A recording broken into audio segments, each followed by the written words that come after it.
사실은 처음에는 제가 이렇게 붙이려고 했어요. 가짜 축복과 진짜 축복 이랬는데 좀 제목치고는 조금 그런 것 같아서 진정한 축복으로 제가 다시 제목을 바꿨습니다만은, 축복, 우린 축복에 대해서 어떻게 개념을 가지고 있는지요? 우리 예수님이 생각하는 그 축복은 어떤 축복인지 오늘 말씀을 통해서 은혜를 나눕니다. 자, 오늘 이 본문 말씀을 보게 되면은 아브라함이 여기서 아브라함이라고 하면은 아브라함으로 이름을 고치기 전에 그 아브라함 이름입니다. 그래서 이제 쓸 때에 아브라함이라고 했으니까요. 여러분들 훗날에 아브라함이 됐다는 걸 여러분들 다 아시고 계시죠? 이제 그걸 구분하실 수 있길 바라고요. 아브라함이 그돌라오멜이라고 하는 그 당시에 영향력이 컸고 힘이 셌던, 그리고 많은 나라들을 지배했던 그 왕과 싸워서 이기고 돌아오는 내용입니다. 그래서 오늘 이 본문 말씀을 여러분들이 이해하는 걸로 전제를 하고요. 이제 세 가지 질문을 던집니다. 첫 번째는 전쟁에서 이기고 돌아오는 이 아브라함을 누가 영접했는지, 그리고 그를 축복했는지 첫 번째 질문이고요. 두 번째 질문은 소돔 왕이 호의를 베풉니다. 베푼 호의를 받지 않았어요. 아브라함이 받지 않았어요. 그 이유는 뭘까요? 그리고 멜기세덱이 아브라함을 축복하는 그 의미는 무엇이고, 그리고 아브라함은 어떻게 대하는지를 오늘 말씀을 통해서 질문을 던져보고 은혜를 나누고자 합니다. 우리는 하나님께서 에덴 동산에서 인간들에게 베푸신 그 축복은 이루 말할 수 없다는 걸 알았잖아요. 그런데 이 축복은 그야말로 진짜 축복이에요. 하나님께서 인간들에게 베푸신 축복은 이루 말할 수 없는 너무나도 소중한 귀한 진짜 축복입니다. 그런데 이보다 더 큰 축복으로 유혹받는 게 있었어요. 하나님처럼 눈이 밝아진다는 거예요. 이거는 생각해 보면은 이건 상당히 나에게 나를 업그레이드 시키고, 내가 감히 하나님처럼 눈이 밝아져 얼마나 큰 유혹입니까? 한마디로 해서 이건 나에게 더 큰 축복이다. 하나님이 나에게 주신 축복보다도 사단이 유혹하고 있는 그것은 나에게 더 큰 축복이다. 더 좋은 거다. 내가 하나님처럼 눈이 밝아진다는데 뭐를 비교할 수 있겠습니까? 이것은 가짜지요. 가짜예요. 그런데 타락한 인간은 진짜와 가짜를 혼돈합니다. 가짜가 좋아 보이고, 그리고 괜찮아 보이고, 그리고 나를 더 크게 만들고, 더 영향력이 있어 보이고, 그리고 그야말로 세상적으로 말할 때 가오잡게 만들고 하는 그런 것들이 더 크게 보이면서 진짜처럼 보입니다. 그런데 아닙니다. 가짜입니다. 근데 타락한 인간은 그걸 혼돈한다는 거죠. 진짜를 가짜로 알고 가짜를 진짜로 아는 그런 어리석은 인간들의 모습을 봅니다. 근데 오늘 본문 말씀을 통해서 보면 아브라함은 여기에 대해서 어떻게 대처하는지를 보게 됩니다. 첫 번째 질문입니다. 전쟁에서 이기고 돌아오는 아브라함을 누가 영접하고 축복했는지 오늘 본문 말씀 보겠습니다. 17절에 있는 말씀. 자, 아브라함이 그돌라오멜과 그와 함께한 왕들을 쳐부수고 돌아옵니다. 자, 요 배경을 제가 말씀을 드릴게요. 그 당시에 어떤 부족들, 여기저기 이제 그 부족들이 있다고 하면 그 부족들을 지금으로 볼 때는 어떤 부족이라고 봅니다만, 그때는 그게 한 나라의 왕, 그 한 나라였고, 그리고 거기에 지도자는 왕이었단 말이죠. 그래서 그 군데군데 있는 그 그 부족들이 이제 왕인데, 이런 여러 왕들이 있었는데 그 중에서 가장 큰 영향력이 있었던 왕이 그돌라오멜입니다. 그돌라오멜이라고 하는 왕이 그 지역 일대를 다 지배하고 있었어요. 그래서 조공을 받고 그리고 그들을 좌지우지했던 왕이 바로 그돌라오멜입니다.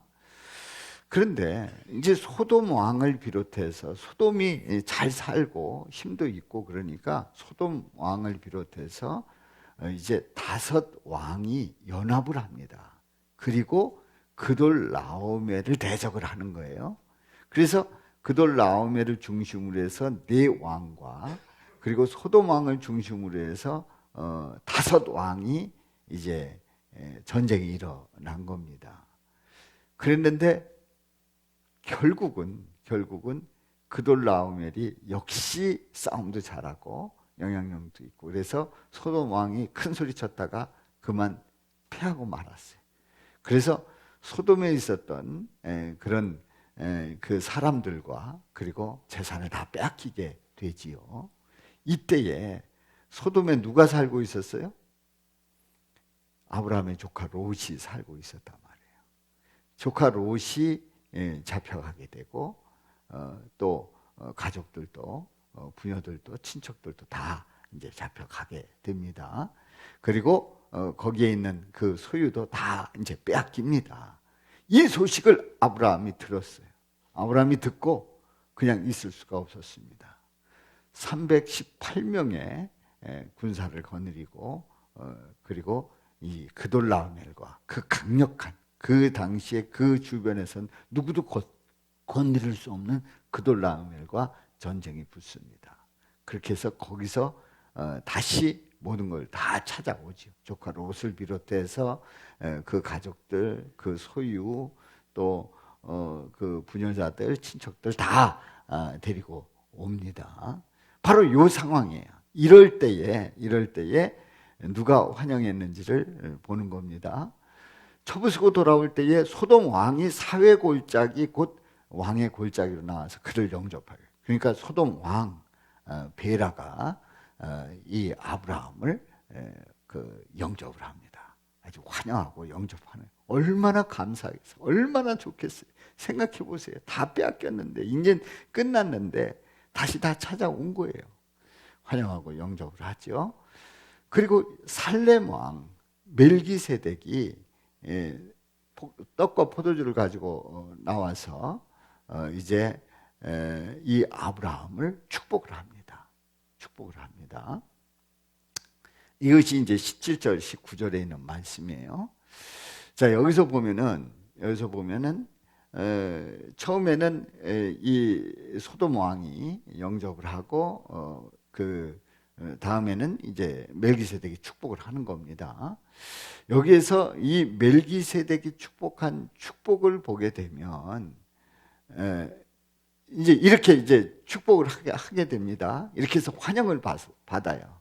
그야말로 전쟁 영웅이 그야말로 축하를 받으면 그 축복을 받으면서 대대적인 환영식을 연 거지요.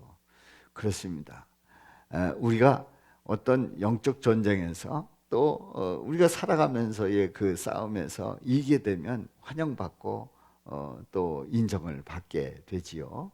우리는 이 세상에서 살아가면서 사탄 마귀와 영적 전쟁에서 항상 승리하시기를 주님의 이름으로 축원합니다.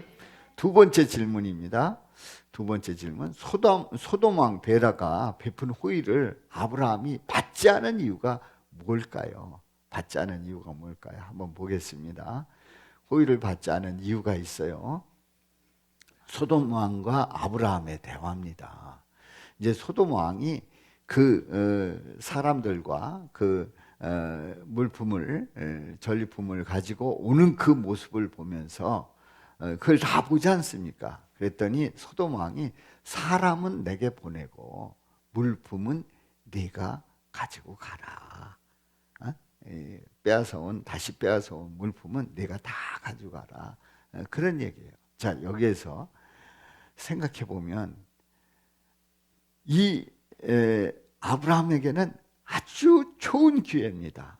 더 큰 부자가 되기에 아주 좋은 찬스예요. 세상에 그 전리품을 내가 다 가지고 간다는 건 이건 기가 막힌 일이죠. 아주 좋은 기회입니다. 그야말로 주는 대로 가져가면 되는 거예요. 그런데 아브라함이 뭐라고 했는가를 봅니다. 22절에 보면 우리 다 같이 읽어봅니다. 시작. 천지의 주제이시오 지극히 높으신 하나님 여호와께 내가 손을 들어 맹세하노니. 누구 앞에서요? 하나님 앞에서 맹세하는 거예요. 그렇게 맹세하는데 뭐라고 하냐면 23절 시작. 내 말이 내가 아브라함으로 치부하게 하였다 할까 하여 내게 속한 것은 실 한 오락이나 들매끈 한 가닥도 내가 가지지 아니하리라. 이제 24절 말씀은 함께 갔던 그 젊은이들이 먹을 것, 그리고 같이 그 동행했던 아넬, 그리고 에스골, 마므레, 이런 사람들의 몫은 그냥 주고, 그들의 몫은 그들에게 주고, 나는 아무것도 가지지 않게 하겠다. 아무것도 가지지 않겠다. 왜냐하면 아무것도 가지지 않는데 실 한 오락이도, 그리고 신발끈 하나라도 난 가지지 않겠다. 왜냐하면 자, 소돔 왕이 이제 전리품을 줬어요. 아브라함이 가지고 왔어요. 아브라함이 잘 사는 거예요. 아주 넉넉하게 사는 거예요. 그리고 누리고 사는 거예요. 그럴 때마다 소돔 왕이 뭐라 그래요? 전리품 내가 주어서 저렇게 부자 됐다. 저렇게 잘 살고 있다. 저 아브라함이 저렇게 잘 지내고 있는 거는 누구 덕분이다? 내 덕분이다. 소돔 왕이 그런다는 거예요. 난 그런 얘기 듣고 싶지 않다는 거예요. 다시 얘기해서 아브라함이 하나님의 축복을 받은 그런 아브라함이, 하나님과의 그 약속을 했던 이 아브라함이 하나님께서 내려주시는 복이 아니라고 하면 나는 가지지 않겠다는 거예요. 그건 나는 관심 없다는 거예요. 괜히 그거 하나 가지고 와서 그것 때문에 부자가 됐다, 그것 때문에 축복받은 거다, 무슨 하나님이 축복을 했냐, 이런 소리 듣지 않겠다는 거예요. 다시 얘기해서 축복이 무엇인지를 정확하게 분별하고 있는 겁니다. 그냥 그야말로 전리품 다 가지고 그 재산이 증식이 되면서 부자가 되고 더 많은 거 가지면 좋겠는데 아니라는 거예요. 그게 중요한 게 아니라는 거예요. 하나님이 주시는 그 복이 참된 축복임을 이 아브라함은 고백을 하고 있고, 그래서 소돔 왕의 그 호의를 사양하고 있는 거지요. 그렇습니다. 우리는 어찌 보면 그냥 많은 거 가지면 좋은 거, 뭐 이런 얘기가 있잖아요.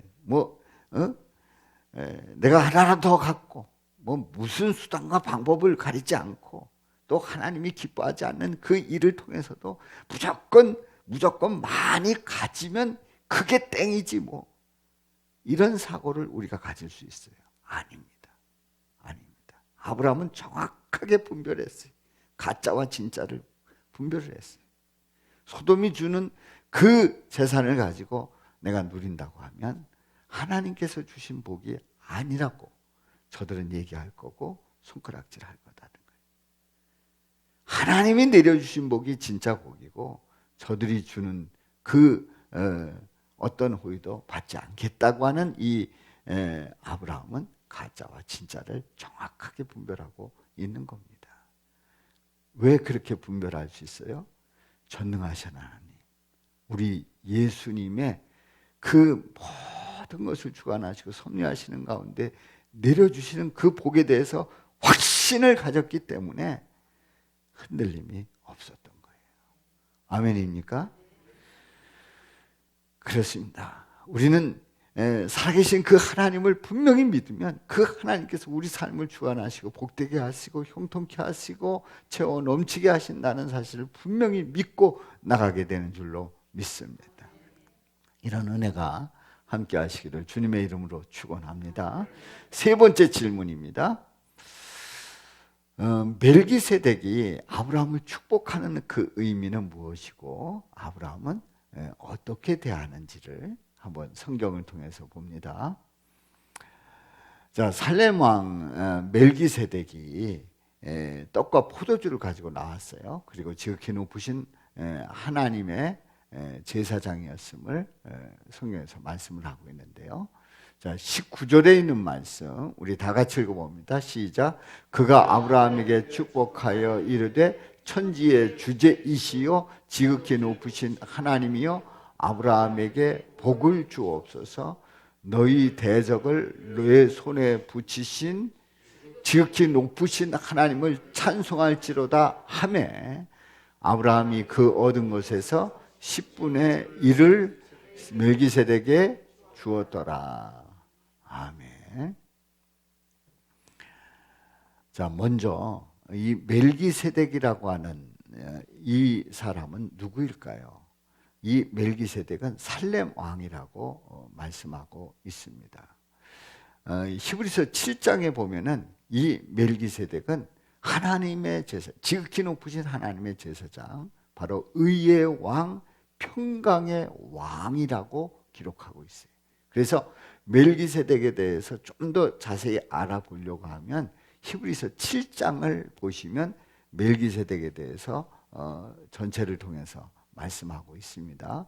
결국 멜기세덱은 누구를 예표하냐면 누구를 예표한다고요? 예수 그리스도를 예표하고 있는 거예요.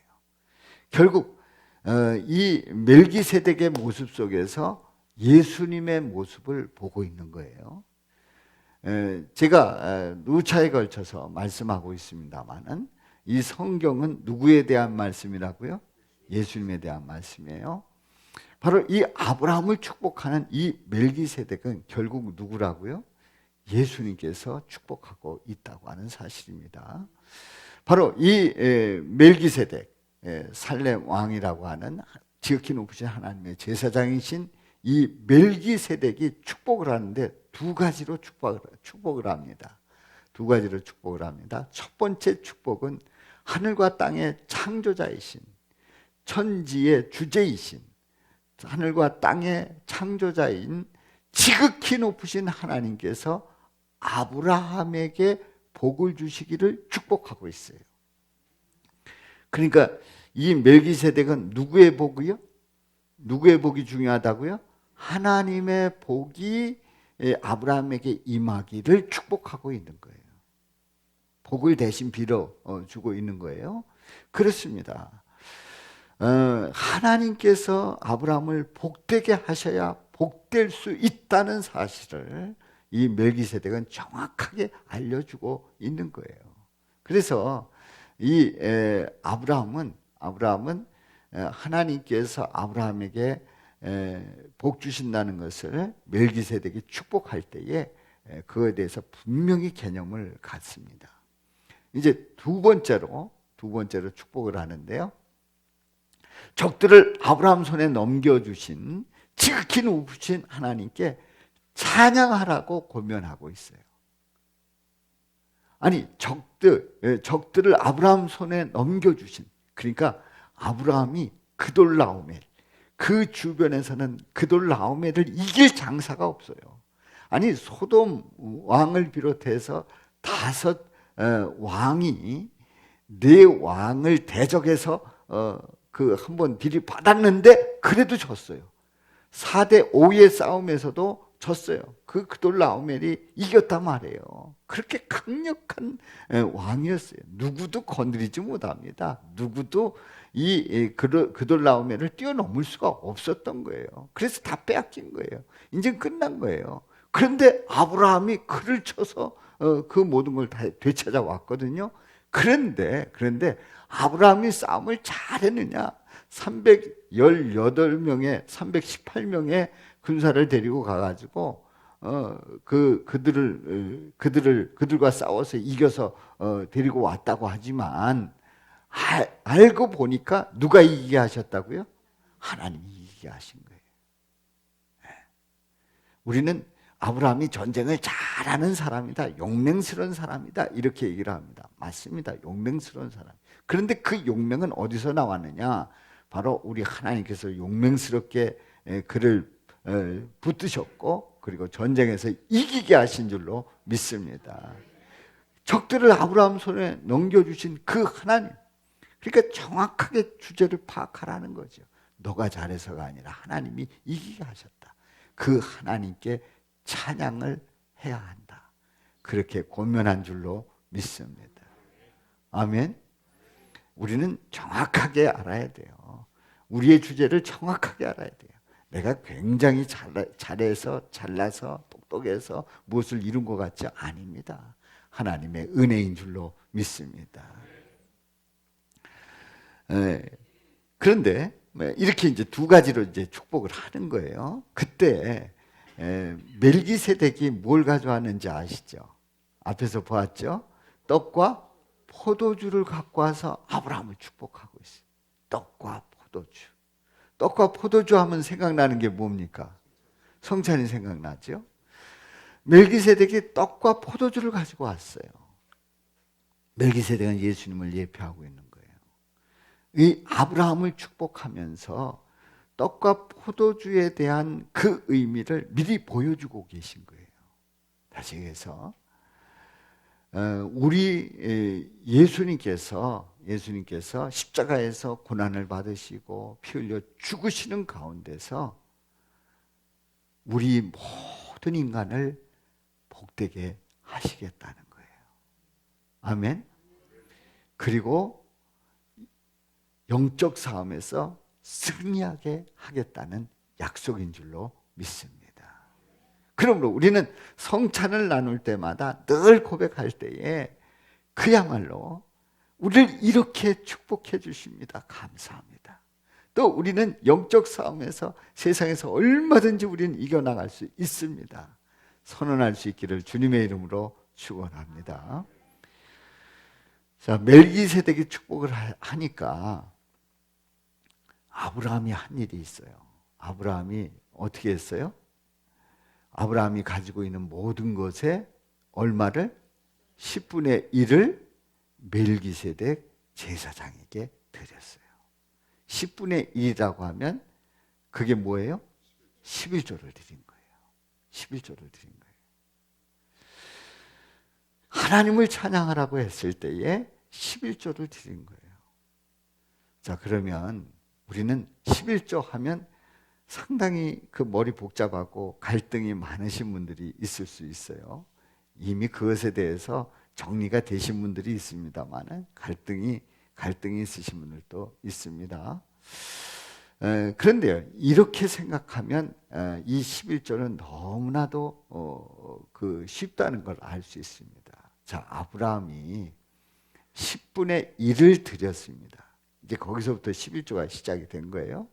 근데 10분의 1을 드릴 때에 이 아브라함의 마음은 10분의 1뿐만 아니라 전부를 드려도 아까울까요? 아깝지 않을까요? 아깝지 않아요. 아깝지 않아요. 이 모든 것은 다 누가 주셨기 때문에? 하나님이 주셨기 때문에.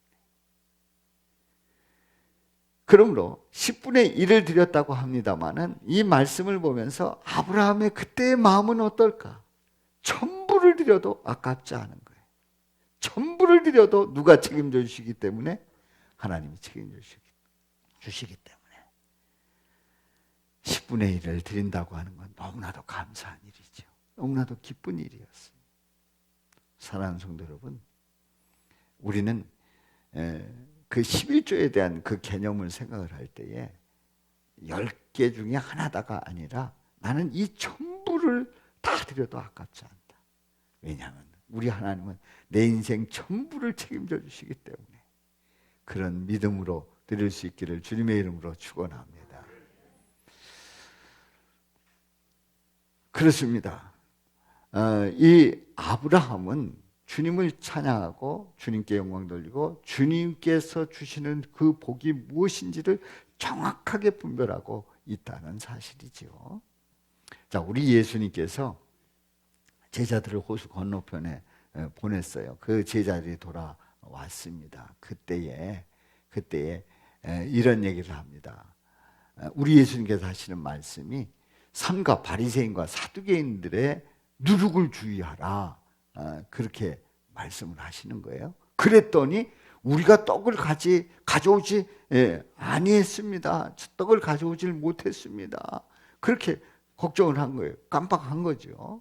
떡을 가져오지 못했다는 거예요. 그랬더니 우리 예수님께서 하시는 말씀이 믿음이 작은 자들아 어찌 떡이 없으므로 서로 논의하느냐. 너희가 아직도 깨닫지 못하느냐. 오병이어 기적, 칠병이어의 기적, 이걸 기억하지 못하느냐. 어찌 내 말한 것이 떡에 관함이 아닌 줄을 깨닫지 못하느냐. 떡에 대해서 지금 얘기하고 있는 게 아니다 하는 얘기예요. 그럼 뭐에 대해서 얘기를 하고 있느냐? 오직 바리새인과 사두개인들의 누룩을 주의하라, 이렇게 말씀하고 있어요. 여기서 누룩이라고 하면 가르침을 얘기합니다. 바리새인과 사두개인들의 그 가르침이 어떤 가르침입니까? 우리 예수님에 대해서 인정을 하지 않습니다. 그리고 구약에는 율법과 계명만이 전부라고 생각을 합니다. 그래서 율법과 계명이 전부이고, 그러므로 율법과 계명을 완벽하게 지킨 자가 구원받는다고 하는 그런 얘기예요. 그래서 그 당시에 많은 사람들이, 유대인을 비롯해서 그리고 그 영향을 받은 사람들이 바리새인들의 그 이야기를 들어보면, 또 사두개인들의 이야기를 들어보면, 사두개인들은 대부분 이제 제사장 계열이죠.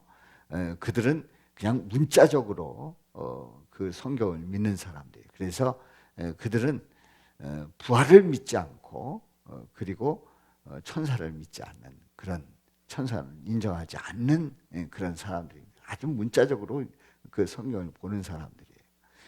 이제 그 사람들의 그 가르침이 자꾸 흔들리게 만드는 거예요.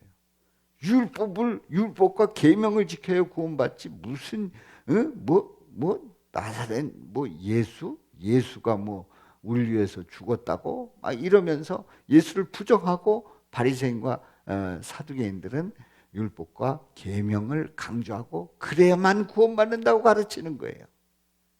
이게 누룩이에요.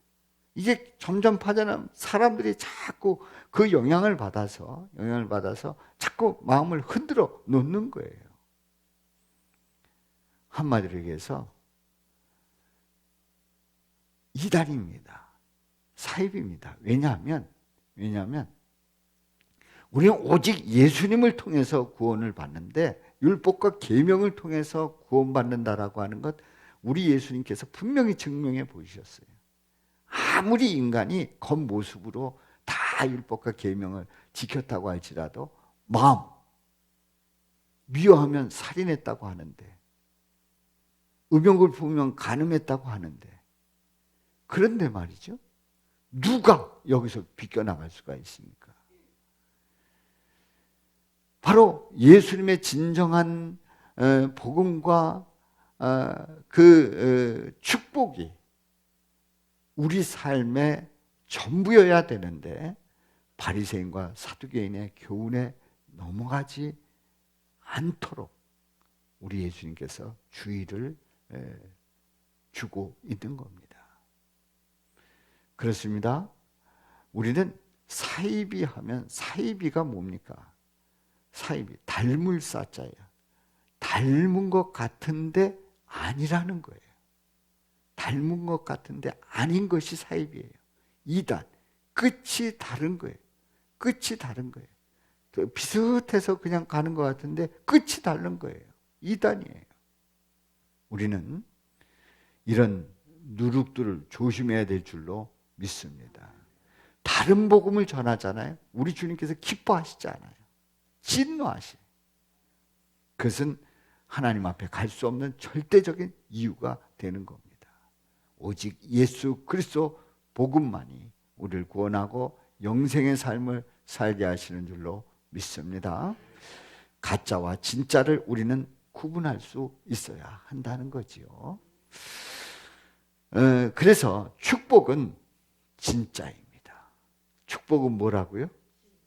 예, 축복 자체가 진짜인데 이걸 가짜가 있어서 사이비가 있어서 혼돈시키기 때문에 축복은 진짜라고 제가 말씀을 드립니다. 예수님의 축복은 하늘과 땅의 창조자이신 지극히 높으신 하나님의 진정한 축복인 줄로 믿습니다.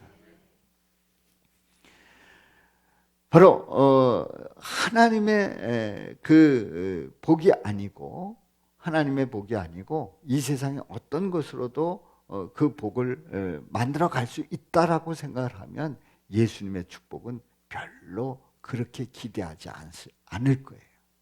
그러나 하나님께서 내려주시는 그 복이 진정한 축복이고 그것이 예수님의 축복임을 고백할 때에 여러분의 삶 속에 하나님의 은혜와 사랑이 넘칠 줄로 믿습니다. 하나님 아버지는 인간들이 그 복을 구분하지 못하는 거예요. 진짜와 가짜를 구분하지 못하는 거예요. 헷갈려 하는 거예요. 그래서 그 혼돈하고 살아갈 때에 예수님을 보내주셔서 진짜 하나님의 복이 무엇인지를 예수님을 통해서 알려주신 줄로 믿습니다. 오늘 말씀을 보면 이 아브라함이 참으로 복 있는 사람이라는 것을 깨닫습니다. 왜냐하면 이 아브라함은 전쟁에서 돌아오면서 그 많은 것을 가지고 돌아올 때에 소돔 왕 베라가 아브라함에 다 주겠다고 그랬어요. 사람 말고는 다 주겠다고 했어요. 아니라고 했어요. 그러나 멜기세덱의 그 축복에 대해서는 아멘 그대로 받아들이고 그리고 11조를 드렸어요. 바로 진짜와 가짜를 정확하게 구분하는 이 아브라함은 복된 줄로 믿습니다. 그야말로 진짜와 가짜를 정확하게 구분하고 하나님의 복을 누리는 자가 그야말로 복 있는 자이지요. 현대인들은 그 복을 받는데 사실은 그들도 진짜와 가짜를 구분하려고 해요. 다시 얘기해서 땀 흘려서 열심히 일해서 노력해서 이룬 부를 더 인정을 하고 사기쳐서 남을 등쳐서 그래서 불의의 재물을 가지고 부를 이룬 것에 대해서는 박수를 잘 보내려고 하지 않습니다.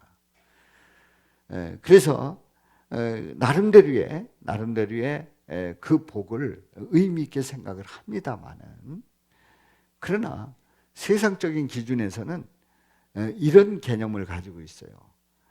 1억을 가진 사람보다 10억을 가진 사람이 더 복이 있고 10억을 가진 사람보다 100억을 가진 사람이 더 복이 있고 100억은 뭐 말도 안 된다. 그래도 1조 내지는 10조를 가진 사람이 진짜 복받은 사람이지 이런 개념을 가지고 있어요. 다시 얘기해서 부의 그 많고 적음에 따라서 그 절대 기준에 의해서 이 복의 개념을 일반적으로 많이 생각을 합니다.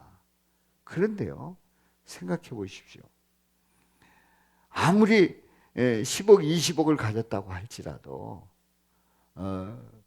늘 불안하고 잠을 잘 수가 없고 그리고 죽음에 대한 두려움 속에서 그리고 건강의 그 염려 속에서 벌벌 떨고 사는 그 사람 순간순간 기쁘지가 않은 거예요. 그리고 혹시 나를 음해해서 나를 어떻게 만들어서 저 자식들이 나를 혹시 나를 어떻게 잘못되게 해서 재산을 나누지 않을까 그런 걱정까지 하면서 끙끙거리고 사는 그 사람보다 없지만 주님을 찬양하고 기도하면서 또 기뻐하면서 적은 것이지만 그걸 가지고 하나님께서 주신 풍성한 은혜임을 고백하면서 삶 속에서 예수님을 증거하는 그 삶, 그렇게 살아가는 그 삶, 어떤 것이 더 복입니까?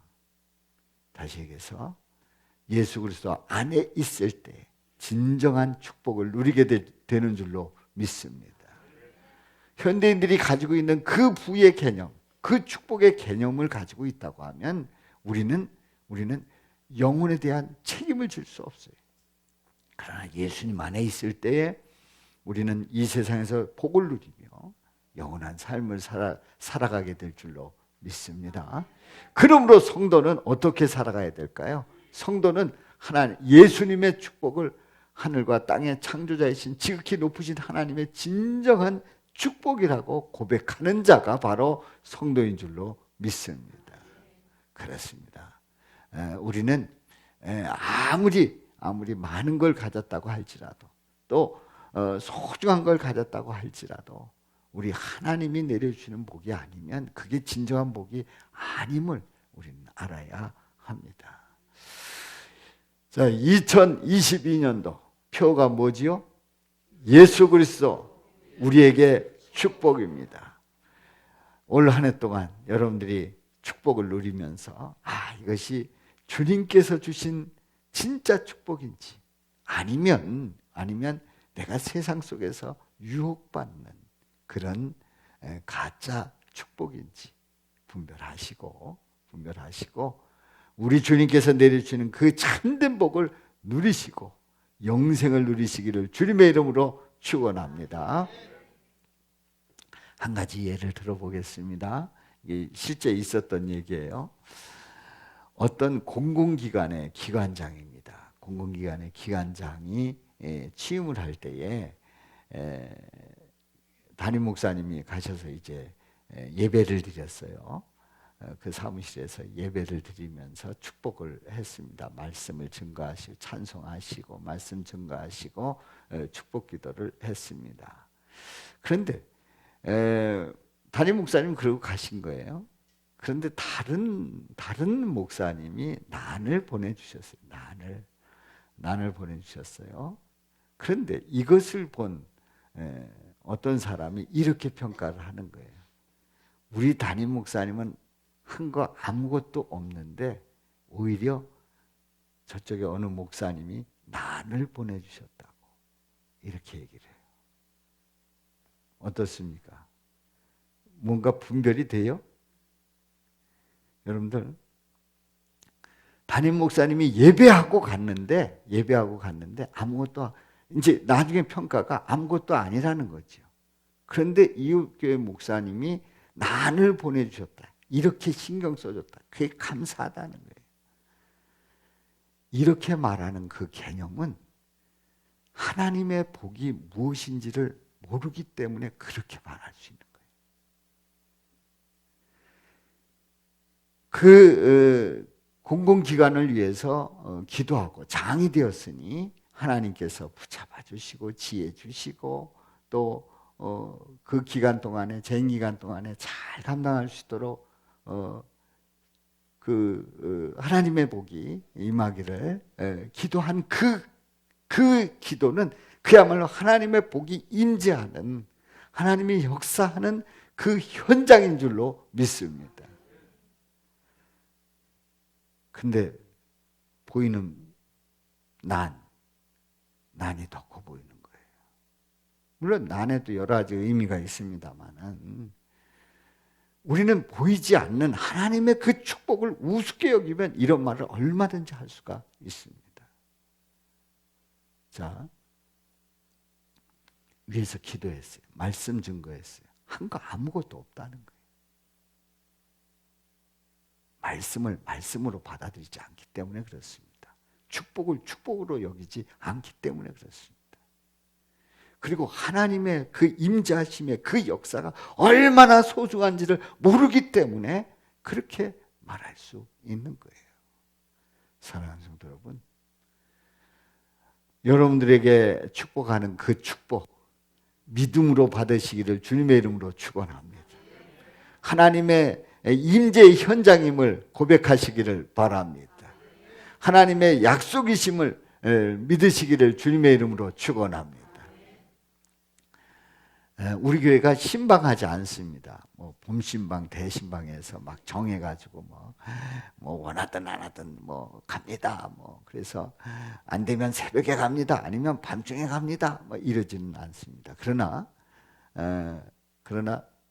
그 신방 그 예배 드리기를 원하면 이제 방문해서 예배를 드립니다. 근데 어느 성도님 한 분이 연초가 되면은 늘 신방을 해달라는 거예요. 그래서 처음에는 뭔 문제가 있나, 뭔 일이 생겼나. 근데 금년에도 이제 또 신방을 했어요. 신방을 하면서 하시는 말씀이 목사님이 와서 축복해 주는 게 그렇게 좋다는 거예요. 그게 그렇게 기다려진다는 거예요. 그래서 이 신방 예배를 드리고 싶다는 거예요. 그래서 드리겠다는 거예요. 그래서 저도 기꺼이 가서 그런 얘기를 많이 나눴어요. 함께 이렇게 기도하는 거에 대해서 이 하나님의 축복이라고 그렇게 말씀을 드렸는데, 여러분들 말씀이 선포되고 또 기도하고 찬송하는 그 찬송은 그대로 하나님의 임재의 역사가 일어나는 현장임을 고백하시기를 주님의 이름으로 축원합니다. 그게 전부이고 그게 가장 큰 축복임을 고백하시기를 주님의 이름으로 축원합니다. 하나님께서 나한테 해준 거 별로 없어. 아닙니다. 예배 속에서 여러분들 찬양하고 기도하고 말씀 들었다는 것이 하나님의 무한한 복을 부어주시는 현장임을 고백하시고 믿음으로 확신 가운데 나가시기를 주님의 이름으로 축원합니다. 축원합니다. 자, 한번 외쳐봅니다. 가짜 축복은 눈에 보이는 것으로 전부를 판단하지만 진짜 축복은 눈에 보이지 않는 영적인 것으로 받아 누린다. 아멘. 우리 박인호 권사님이 가짜 축복하고 진짜 축복하고 구별을 딱 해놨어요. 구성을 아주 작게 크게 아주 멋지게 구성을 하셨습니다. 자, 우리 다시 한번요. 시작. 가짜 축복은 눈에 보이는 것으로 전부를 판단하지만 진짜 축복은 눈에 보이지 않는 영적인 것으로 받아 누린다. 아멘. 기도합니다. 아버지 하나님,